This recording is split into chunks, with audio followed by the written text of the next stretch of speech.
Thưa đồng chí Tổng thống Liên bang Nga, Уважаемый товарищ президент Российской Федерации Владимир Владимирович Путин, дорогие корреспонденты, журналисты, от имени партии Государства народа Вьетнама я сердечно приветствую товарища президента Владимира Путина вместе с высокопоставленной делегацией Российской Федерации во Вьетнаме. Мы очень рады вашему государственному визиту во Вьетнам по приглашению генерального секретаря Компартии Вьетнама Nguyen Phu Trong. Визиты имеют весьма важное значение, особенно в контексте 30-летия подписания договора об основах дружественных отношений между Вьетнамом и Российской Федерацией. И мы активно готовимся к празднованию 75-летия установления дипломатических отношений в следующем году. Наши две страны связывают традиционная дружба, всеобъемлющее стратегическое партнерство. Мы всегда очень благодарны огромной помощи и поддержке, которую российский народ оказывал нам в нашем деле борьбы за независимость в страны в прошлом, а также на нынешнем этапе развития страны. Вьетнам проводит независимую, самостоятельную, мирную, дружелюбную, многовекторную, многостороннюю внешнюю политику.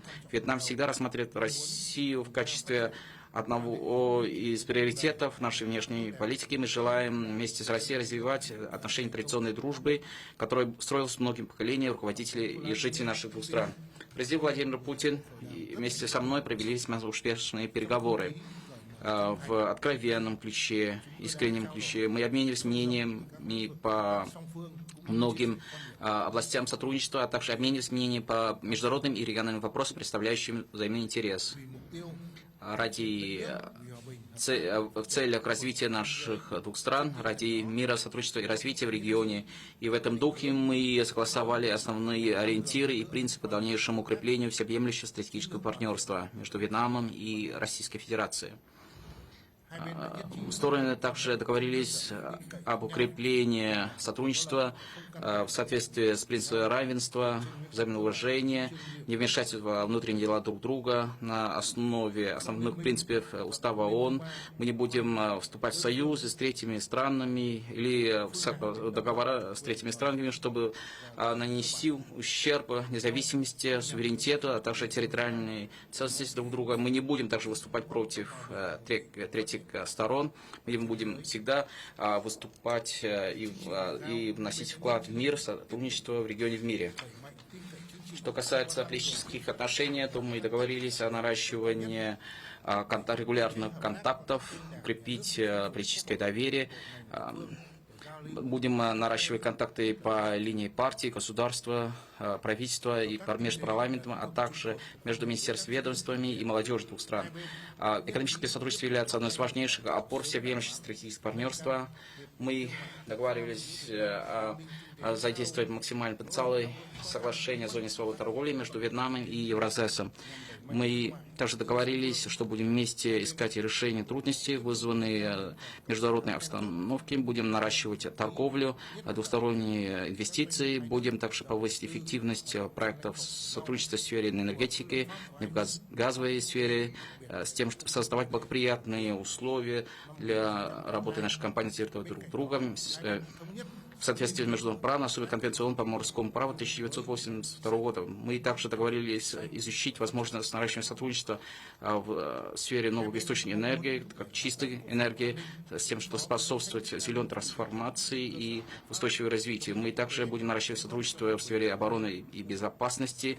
Вместе будем бороться с новыми и традиционными вызовами мира в соответствии с международным правом. Мы также договорились о наращивании сотрудничества в сфере образования, науки, технологий, инноваций. Будем в сфере профессиональной подготовки, будем также наращивать сотрудничество в сфере культуры, искусства, туризма, содействовать контактам между жителями двух стран, между молодежью, с тем, чтобы дальше укрепить наше взаимопонимание и дружбу.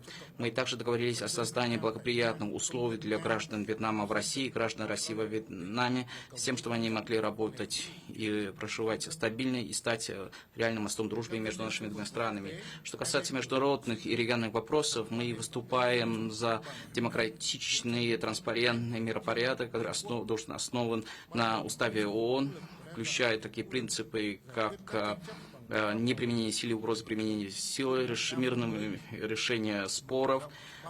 Мы также выступаем за создание инклюзивную, открытую торговую систему на основе ВТО. Мы также выступаем за равную, неделимую архитектуру безопасности сотрудничества в АТР с центральной ролью АСЕАН, которая должна быть основана также на международном праве. И будем содействовать международной интеграции, в том числе в рамках АТС, двадцатки, диалога АСЕАН, Евразес. Мы также приветствуем сотрудничество между Россией и субрегионами Конго, внося тем самым вклад в мир, стабильности и процветания. Что касается Восточного моря или ЮКМ, мы выступаем за обеспечение безопасности, свободу и безопасность судоходства и воздушной навигации. Мы выступаем за решение всех споров мирным путем. Выступаем против применения силы или угрозы применения силы. Мы выступаем за выполнение декларации о поведении сторон и за скорейшее принятие кодекса поведения сторон субстантивно и эффективно в соответствии с международным правом. Уважаемый товарищ президент Владимир Путин, дорогие журналисты, мы сегодня примем совместное заявление о дальнейшем углублении всеобъемлющего стратегического партнерства между двумя странами. Наши министерства ведомств также подписали многие соглашения в сотрудничестве в сфере образования, науки, в сфере юстиции, спорта. И это способствует совершению нашей правовой базы для наращивания практичного и плодотворного сотрудничества. Я уверен, что, учитывая успех визита в Вьетнам президента Путина, а также стремление руководства, усилий наших народов и министерств ведомств, наши отношения будут дальше развиваться. Далее я передаю слово президенту Владимиру Путину. Уважаемый товарищ Толам, друзья, дамы и господа. Прежде всего хотел бы выразить признательность генеральному секретарю Центрального комитета Коммунистической партии Вьетнама товарищу Нгуен Фу Чонгу, вам, товарищ Толам, а также премьер-министру правительства Вьетнама товарищу Фан Мин Тиню и всем вьетнамским друзьям за организацию нашего государственного визита, за гостеприимство, теплый, радушный прием. Когда говорю теплый, имею в виду не только температуру на улице, но и то радушие, с которым, а мы это видим, встречают нашу делегацию жители Ханоя на улицах. Я хочу им передать, пользуясь случаем, самые искренние приветы и пожелания благополучия. Подчеркну, что Россия уделяет большое значение вопросам дальнейшего укрепления традиционно дружественных российско-вьетнамских всеобъемлющих стратегических отношений стратегического партнерства. И эти отношения продолжают поступательно развиваться в духе равноправия, взаимного уважения и учета интересов друг друга. Наша страна объединяет страницы общей истории. В следующем году будет отмечаться 75 лет установления дипломатических отношений. В свое время Советский Союз, как известно, многое сделал, чтобы помочь молодому вьетнамскому государству выстоять, содействовал созданию объектов экономики, инфраструктуры, подготовки кадров, повышению обороноспособности государства. Кроме того, буквально на днях исполнилось 30 лет со дня подписания договора об основах дружественных отношений между двумя странами. Этот базовый документ открыл широкие возможности для укрепления и развития нового комплекса, нового уровня всего комплекса наших связей, придал им мощный импульс и нарастающую динамику. И сегодня мы с товарищем президентом приняли заявление, которое поддерживает принципы российско-вьетнамского всеобъемлющего стратегического партнерства, объявляет новые ориентиры нашей совместной работы на дальнейшую перспективу. Завершившиеся только что переговоры, действительно, согласен с этим, прошли в конструктивной и деловой атмосфере. Подробно обсуждены ключевые направления двустороннего сотрудничества. Затронуты также наиболее актуальные международные и региональные вопросы. Значительное внимание, естественно, было уделено торгово-инвестиционному взаимодействию. По итогам прошлого года товарооборот прибавил 8%. И в текущем году рост продолжился. В первом квартале более чем на треть по сравнению с аналогичным периодом 2023 года. Хотел бы в этом контексте упомянуть о тех осязаемых выгодах для наших друзей, которые приносят реализация соглашения о свободной торговле с Евразийским экономическим союзом. Со времени вступления в силу в 2016 году оно заметно поспособствовало наращиванию российско-вьетнамской торговли за счет льготных условий доступа товаров и услуг на рынке друг друга, а также увеличения инвестиций, обмена технологиями и инновациями. Не менее важно и то, что наши страны последовательно переходят на национальные валюты в финансовых взаиморасчетах, стремятся выстраивать устойчивые каналы кредитно-банковского сотрудничества. В прошлом году доля транзакций в российских рублях и вьетнамских донгах обеспечила более 40% объема двухсторонних коммерческих сделок. В первом квартале этого года уже почти 60%. Ключевую роль в обслуживании внешнеторговых операций между нашими странами играет совместный Вьетнамо-Российский банк, который успешно работает на вьетнамском рынке почти 20 лет. Банк сохраняет позитивную динамику основных показателей, стабильно оказывая вьетнамским и российским клиентам широкий спектр финансовых и кредитных услуг. Стратегическим направлением двустороннего взаимодействия является энергетика. Совместное предприятие Ветсовпетро за десятилетие освоения нефтегазовых месторождений Вьетнама добыло порядка 250 миллионов тонн нефти. В свою очередь, корпорация Петровьетнам, которая с 2008 года реализует проекты в Ненецком автономном округе в России, в сложных условиях Крайнего Севера уже извлекла порядка 35 миллионов тонн нефти. Действует российско-вьетнамское предприятие по производству во Вьетнаме газомоторного топлива. Кроме того, компании из России готовы подключиться в качестве соинвесторов и поставщиков к масштабным проектам с использованием сжиженного природного газа. Имеются неплохие перспективы для сотрудничества в возобновляемой энергетике.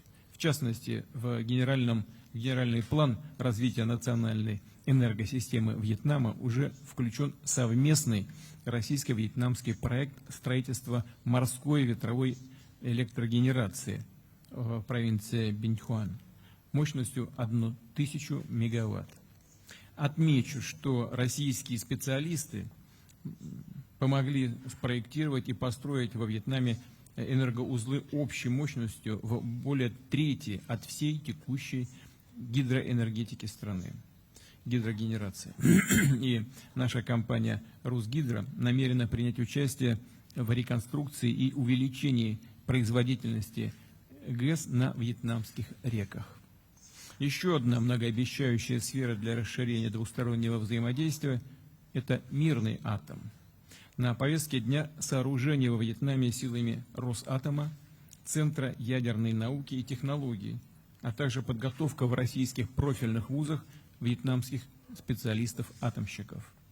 Продвигается сотрудничество в промышленности. В Дананге на российско-вьетнамском предприятии «ГАЗ Тханьдат» ведется сборка грузовых и пассажирских микроавтобусов марки «Газель». В прошлом году на этой площадке было собрано 1150 единиц техники, автобусов, фургонов, часть из которых была поставлена и в другие страны, в Лаос и Филиппины. Перспективным видится взаимодействие по масштабному инфраструктурному проекту, морскому транспортному коридору Владивосток-Хошимин. В 2022 году открыта регулярная грузовая линия, по которой на еженедельной основе курсируют контейнеровозы. Развивается двухстороннее партнерство в сельском хозяйстве. Растут при этом взаимные поставки агропродукции, расширяется их номенклатура. Вьетнамский холдинг TH Group строит молокоперерабатывающие предприятия сразу в нескольких российских регионах, в том числе в Калужской области и Приморском крае. Так, в прошлом году завершено создание первой очереди животноводческого комплекса в Подмосковье на 6 тысяч голов молочного скота. По-настоящему живой и динамичный характер носит российско-вьетнамское сотрудничество в культурно-гуманитарной сфере. За прошедшие десятилетия в нашей стране прошли обучение и повысили свою квалификацию десятки тысяч вьетнамских специалистов в самых разных областях. Несколько тысяч получили ученые степени. В настоящее время в российских вузах учатся более 3000 студентов и аспирантов из Вьетнама. Говоря об академических обменах, не могу не упомянуть о многолетней эффективной деятельности во Вьетнаме двустороннего тропического научно-исследовательского и технологического центра, в рамках которого российские и вьетнамские специалисты проводят совместные изыскания, в том числе в таких важных сферах, как экология и охрана природы, медицина, борьба с инфекционными заболеваниями и эпидемиями. Доброй традицией стало проведение на регулярной основе взаимных дней культуры, которые на деле помогают россиянам и вьетнамцам лучше узнать об истории, обычаях, быте друг друга. Очередные такие дни культуры Вьетнама в России состоятся уже совсем скоро. С 1 по 7 июля они пройдут в Москве и Санкт-Петербурге. Большим успехом в России и Вьетнаме также пользуются национальные недели кино, выставки картин, фотографий, выступления творческих коллективов. Развиваются туристические обмены. Россияне с удовольствием посещают вьетнамские курорты, чему заметно способствует наличие прямого авиасообщения между двумя нашими странами. Отмечу, что в прошлом году начались рейсы во Вьетнам из Иркутска, и в нынешнем году регулярные рейсы по маршруту Москва-Хошимин. Естественно, рассмотрели и целый ряд вопросов региональной повестки. Затрагивались и актуальные международные темы. Подчеркну, позиции России и Вьетнама по ним во многом совпадают или близки. Наши страны твердо отстаивают принципы верховенства международного права, суверенитета, невмешательства во внутренние дела других государств.